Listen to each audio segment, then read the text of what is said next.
Hello students, आज हम nth term of an AP से रिलेटेड एग्जांपल 5 को सोल्व करेंगे। तो चलिए फिर शुरू करते हैं। Determine the AP whose third term is 5 and the seventh term is 9। देखिए हमें इसमें ये कहा गया है कि थर्ड टर्म एक एपी की थर्ड टर्म है 5 और सेवंथ टर्म है 9। ये चीजें हमें गिवन है। हमें फाइंड क्या करना है? हमें फाइंड करना है, हमें एपी को फाइंड करना है, मतलब एपी की फॉर्मेशन करके दिखानी है। यानी कि ये भी कह सकते हैं हमें कुछ लिस्ट ऑफ नंबर्स दिखाने हैं जो कि एपी है। राइट, चलिए अब कैसे करें। अब एपी की फॉर्मेशन करने के लिए हमें सिर्फ दो चीजें चाहिए, एक first term, second is common difference, that's it. अब देखिए मुझे ए और डी इन दोनों की वैल्यूज ही नहीं पता, तो मैं कैसे फॉर्म करूंगा एपी। देखिए उन दोनों चीजों को ही हमें फाइंड आउट करना है। देखिए यहाँ पर हमें थर्ड टर्म पता है 5 है, और यहाँ पर हमने nth term of the AP का रिलेशन पढ़ा हुआ है, that is a n is equal to a plus n minus one D.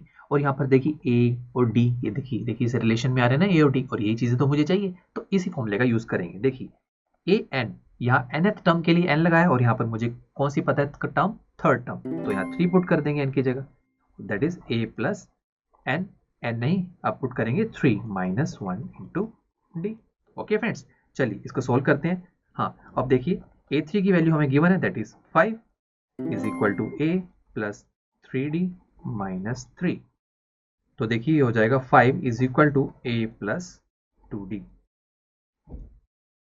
तो देखिए इसे हम बोल देते हैं फर्स्ट टर्म, और आगे चलते हैं। देखिए ऐसी देखिए हमें सेवंथ टर्म भी गिवन है, दैट इज a7। अब जैसे nth टर्म का फॉर्मूला है a plus n minus one d, ऐसे सेवंथ टर्म का क्या होगा a plus 7 minus one into d. ठीक है फ्रेंड्स, बस n माइनस एन की जगह हमने 7 को पुट कर दी, जैसे n की जगह 3 को पुट किया था। अब सेवंथ टर्म देखिए हमारे पास क्या है 9, a हमें नहीं पता, 7 माइनस वन क्या होता है 6 डी, तो ये हो जाएगा 9 is equal to a plus 6 d. ठीक है फ्रेंड्स, ये हमारे पास आ गई सेकेंड इक्वेशन।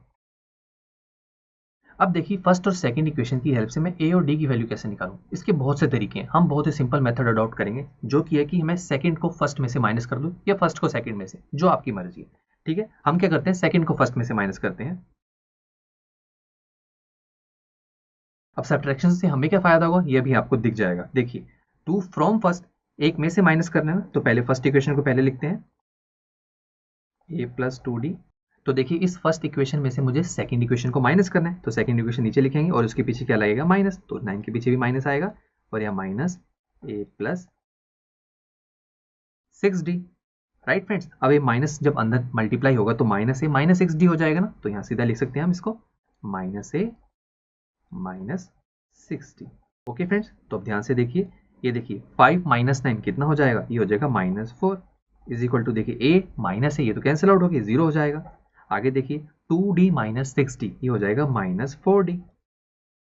तो देखिए सब्ट्रैक्ट करने का कितना अच्छा फायदा हुआ ना, ए से देखिए कैंसिल आउट ही हो गए, तो ये क्या हो जाएगा minus 4 is equal to minus 4d। और देखिए माइनस 4 से माइनस 4 कैंसिल आउट, तो हमारे पास देखिए डी की वैल्यू क्या आ जाएगी 1। अब देखिए डी की वैल्यू तो आ गई हमारे पास, बट मुझे एक और चीज भी तो चाहिए, that is first term, that is ए। तो वो कैसे कैलकुलेट करें, वो भी बहुत सिंपल है। देखिए अब जो डी की वैल्यू मेरे पास आई है टी इज इक्वल टू 1, इसे हम पुट करते हैं फर्स्ट में या सेकंड में, आप किसी मर्जी में पुट करके देख लीजिए। चलिए फर्स्ट में पुट करते हैं, put d is equal to 1 in first. तो देखिए कितना हो जाएगा 5 is equal to a plus 2 और डी की वैल्यू 1, तो देखिए हो जाएगा 5 is equal to a plus 2। तो देखिए यहाँ से ए की वैल्यू कितनी हो जाएगी 5 माइनस 2, तो a इज इक्वल टू कितना हो जाएगा 3। तो देखिए a की वैल्यू भी निकाली, अब a और d दोनों की वैल्यूज पता लग गई ना, अब तो AP की फॉर्मेशन करना बहुत ही आसान है। तो चलिए फिर आगे चलते हैं। देखिए हमने d और a दोनों की वैल्यूज को कैलकुलेट कर लिया, अब AP की फॉर्मेशन करते हैं।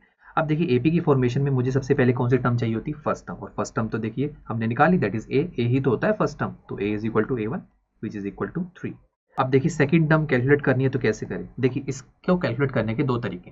पहला तरीका जो कि हम पहले से फॉलो करते आ रहे हैं, अगर सेकंड टर्म कैलकुलेट करनी है तो उसकी पहली वाली टर्म को पिक करते हैं, उसमें डी को ऐड कर देते हैं। तो पहली वाली टर्म क्या है 3 और डी क्या है 1, 3 प्लस 1 इज इक्वल टू 4, तो हमारे पास सेकंड टर्म क्या आएगी 4।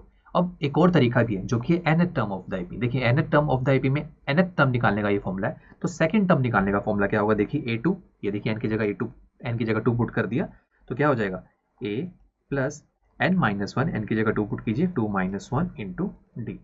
तो देखिए a की वैल्यू हमारे पास गिवन है 3 प्लस 2 माइनस 1, ये तो 1 ही हो जाएगा, साथ में आ जाएगा डी। तो देखिए 3 प्लस डी की वैल्यू है 1, आंसर आया 4। तो देखिए यहाँ से भी तो आंसर हो रहा है, तो अब कोई भी तरीका फॉलो कीजिए। आगे चलते हैं, देखिए थर्ड टर्म कैलकुलेट करनी है, तो क्या करेंगे, या तो सेकंड टर्म को पिक कीजिए, उसमें डी को ऐड कर दीजिए, तो सेकंड टर्म क्या है 4, 4 + 1 = 5। बट इस तरीके से भी हम कैलकुलेट कर सकते हैं। देखिए मैं इस तरीके से भी करके दिखाता हूँ। तो क्या होगा, देखिए a + 3 - 1 × d। तो a की वैल्यू देखिए कितनी है 3, 3 - 1 ये हो गया 2 और d की वैल्यू कितनी है 1। तो देखिए 3 + 2 ये हो गया 5। देखिए आ रहा है ना कैलकुलेट करके। चलिए आगे चलते हैं, फोर्थ टर्म भी कैलकुलेट करते हैं। फोर्थ टर्म के लिए क्या करेंगे, a + 4 - 1 × d = a की वैल्यू कितनी है 3, 4 - 1 3, d की वैल्यू 1, 3 + 3 6। तो देखिए ऐसे एपी फॉर्म होती जाएगी, ऐसे चलते जाएंगे हम आगे, एपी चलती रहेगी। तो बस हमारे लिए अब एपी की फॉर्मेशन हो गई, तो हम इसे लिख लेते हैं। हमारे पास क्या है ये एपी। देखिए फर्स्ट टर्म हमारे पास क्या है 3, second term 4, third term 5 and fourth term is 6 and up to so on. ठीक है फ्रेंड्स, ये हमारे पास एपी आ गई है। ओके फ्रेंड्स, था ना बहुत सिंपल। चलिए अब नेक्स्ट लेक्चर में हम एग्जांपल 6 को सॉल्व करेंगे, तो फिर मिलते हैं नेक्स्ट लेक्चर में। आई एम श्योर स्टूडेंट्स आपको ये लेक्चर काफी पसंद आया होगा और ऐसे ही मजेदार तरीके से अपने हर एक कॉन्सेप्ट क्लियर करने के लिए डाउनलोड कीजिए पीयूस्टैक ऐप को, जहां पर आपके पास और भी बहुत सारे ऑप्शंस होंगे, जैसे कि back exercise solutions, tip videos, sample papers and much more. So what are you waiting for? Download the app now.